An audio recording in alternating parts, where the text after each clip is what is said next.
hello to you, and welcome to the Richard Nichols Podcast, the personal development podcast series that's here to help inspire, educate, and motivate you to be the best you can be. I'm psychotherapist Richard Nichols, and this episode is titled Empathy. And if you're ready, we'll start the show. Happy New Month, everyone. How have things been for you? There's a lot of anxiety around at the minute. And if you need to steer clear of the news for a bit, I wouldn't blame you. It can make us quite pessimistic about the future, the news. When I think about the future, I do try to focus on the things I'd rather see happen than the worst case scenario. And avoiding the news and filtering social media really can help. If someone wants your attention, there's a fair chance they're going to do that with, at best, exaggeration, and at worst, blatant lies. And I don't know about you, but I want my brain filled with that sort of stuff as little as possible. Avoiding it helps me to be the optimistic realist and keeps anxiety at bay, because if we constantly create a fictional world in our mind, it easily becomes the real world to us. Like I so often say, the brain can't separate fact from fiction. Now, our intelligence can, our conscious, rational thinking can, but our brain will still react to the input it gets. Now, that input can be from thoughts or it can be from experiences, and it's the experiences I want to talk about today. The example I sometimes use when teaching people about how stupid our brains are is watching things like You've Been Framed. When someone falls over and it makes you go, "Ooh, ow, I felt that." Neurologists call it a response in the mirror neurons. Mirror neurons are strings of brain connections in the prefrontal cortex that send signals to other areas of our brain based on what other people are doing.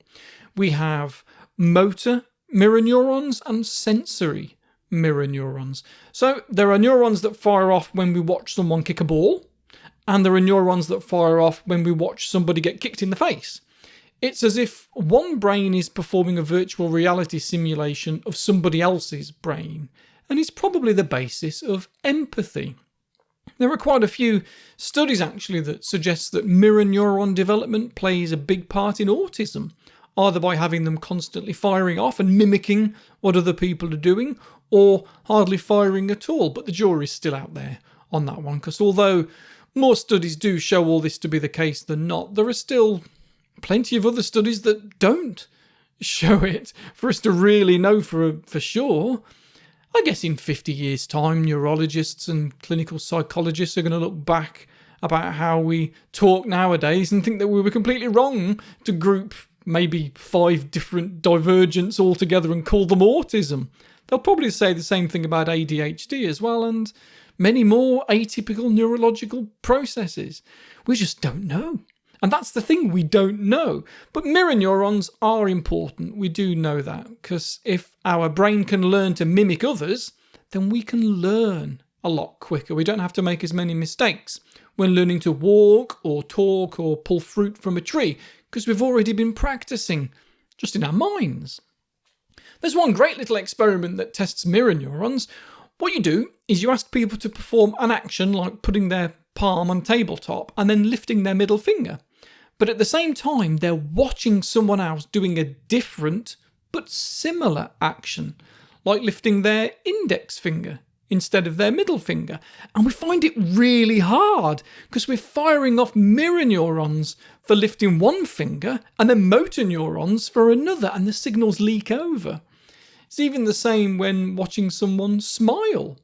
It makes it harder to frown. That's a funny experiment. What you do is you get a load of images of faces with varying expressions, and all the images have a coloured dot, maybe on the nose, and the dot will change colour. And every time it changes to a particular colour, you have to either frown or smile to yourself.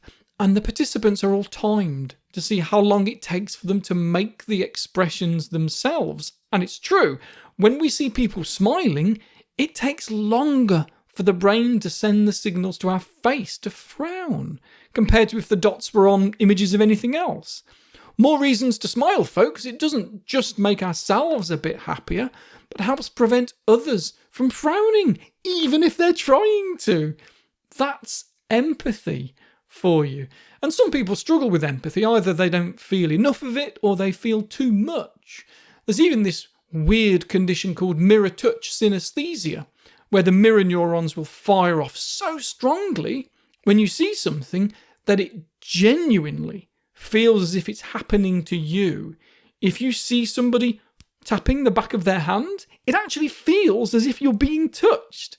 And even just the thought of being touched can trigger off sensations too, so it can be really odd to experience. But people who have it, they've had it all of their life, and they don't realise that it's unusual. But it's rare. It's like 2% of people. But hey, if you know 50 people, chances are there's one of them with that to some degree. And in fact, it could be you. I have way more than 50 listeners. There are thousands of you. So statistically, a lot of you are likely to have this condition and maybe don't even know that it's unusual. I know of a counsellor that has it, and because this can happen when people are just talking about things, it makes the job really hard because their empathy is turned up to the max. And that's not helpful. It's hard. Empathy is useful though. It helps us to navigate the world and be able to look at things from other people's perspectives. It helps us to understand people's behaviours and not take things personally when someone's angry at us over something trivial, when you know they're also struggling with a million other things at the same time. So empathy can help us become less judgmental, which is obviously going to be good for everybody, especially ourselves, because we're going to be less upset. We're going to be less angry ourselves because we understand. So there are two types of empathy, really. We have affective empathy and cognitive empathy. Affective empathy is the feelings of other people's emotions. That's the one we talk about a lot. And cognitive empathy is as close to mind reading as you're going to get. It's knowing what other people are thinking. Sometimes it's called theory of mind, and is our ability to assign beliefs, desires, and knowledge to others rather than just to ourselves. To know that just because you know something, it doesn't mean everybody does. Just because I like psychology doesn't mean everybody does. That's theory of mind. And as cognitive empathy, it means we can talk to others in their language, which helps us to do everything from performing well in a job interview to not ruining your relationships with people. Fundamentally, empathy is our connection to other people. And although it might feel like a burden to feel other people's pain, the rewards far outweigh the costs, if you ask me. So, how do we get more empathy if it's not something we've ever really practiced for one reason or another? Let me tell you, and then I'll talk about how to handle it if you're a bit too good at empathy. First off, to improve on the skill of theory of mind, look at what you read and the sorts of TV shows that you watch. There was a famous study from 2013, 10 years old now, that showed that reading high-quality literary fiction boosts our emotional intelligence, the theory of mind. And I know it sounds a bit snobby to say don't read predictable pulp fiction, but maybe we can find a balance if we read a lot. A balance between too much Danielle Steele and Ian Rankin and not enough Salman Rushdie and Margaret Atwood. I'm certainly not saying never read easy books. Please do. Life is too short. Easy, cheesy books that you don't need to think about can be great. I vouch from experience there. Ian Rankin has got me through a lot of boring aeroplane flights over the years that George Eliot probably could not. But the complicated characters of literary fiction help us to strengthen those empathic muscles.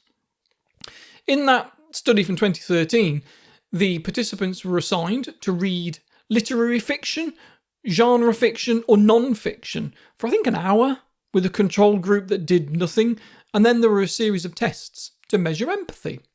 One of them was to look at images of people's eyes and match them to either jealous, panicked, arrogant, or hateful, something that women were way, way better at than men, by the way, no matter which short story they'd read. But those that had read the story that required you to work a little bit harder at understanding those characters' motivations and so on, they scored way better after just reading for an hour. And they did 4 other experiments as well, all showing the same thing. The organisers suggested it could only be temporary because they didn't follow up on the subjects, but we know from so many different studies that anything that you repeat, you get better at. So if you strengthen your empathy muscle enough times, it is going to get stronger. And in a follow-up study about 12 months after, somebody else did a similar experiment. Well, it was kind of the same one really, but they did it with TV shows, comparing things like The West Wing and Mad Men with shark documentaries and how the universe works, that sort of thing. And they got almost identical results as with the books, giving us at least preliminary evidence that engaging with some sort of quality fiction has the same positive impact whether you're reading or watching it, which is an excellent excuse if you spent your entire weekend in front of the TV binge watching something. Turns out I wasn't being lazy after all. I was just enhancing my emotional intelligence by putting myself in somebody else's shoes so as to understand how I would feel if that were me. And that's a good thing to do with everyone in your life, especially if thinking about them makes you frustrated because they live their life so differently to you. Even the simplest of things can make us uncomfortable in those situations because our brain has expectations. If you've ever stood behind someone who's learning to use some software that you're really familiar with, or you've tried to show your grandparents how to play a video game, then you'll know what I mean. If you're familiar with what to do, familiar with where to click, what to press, then your brain is expecting it to happen in the ways it normally does and at the same speed. And then when it doesn't, because watching my mother-in-law trying to play Minecraft would be like watching me try to land an aeroplane. Our brain gets frustrated. We get frustrated.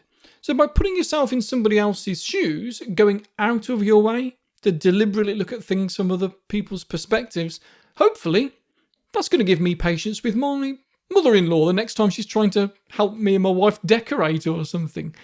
And clients will sit in front of me sometimes with stories about their frustrations with other people, and it might be the only time they get to look at an argument with their partner and see it from their perspective. To see if maybe it's not a surprise that they were snappy and argumentative. And surprise, surprise, what do you know? It wasn't about you after all. And there was no need to take it personally and then make things worse. So do look at things from other people's perspectives. Use effective listening techniques more. Not only does showing that you're listening help other people to feel understood, but it helps you to understand them and their situation, honing your empathy skills. Effective listening, or active listening, as it's sometimes called, is quite simply just feeding back, maybe paraphrasing what somebody has said to you, but appropriately. And it might sound simple, and it is simple really, but it's really very, very useful. If you're a manager and one of your team is complaining about someone being rude to them, listen. Actually listen and mean it when you say, I understand how you feel, or I see what you mean, and then paraphrase what they've said. You know, things like, yes, Jeff, I can see that Joan talking over you in that meeting felt belittling to you. I get that. It happens to me a lot in meetings too. It's frustrating. When you actively involve yourself in the listening and not just sit there, you're growing your empathy skills. It's one of the first things that you practice as a therapist.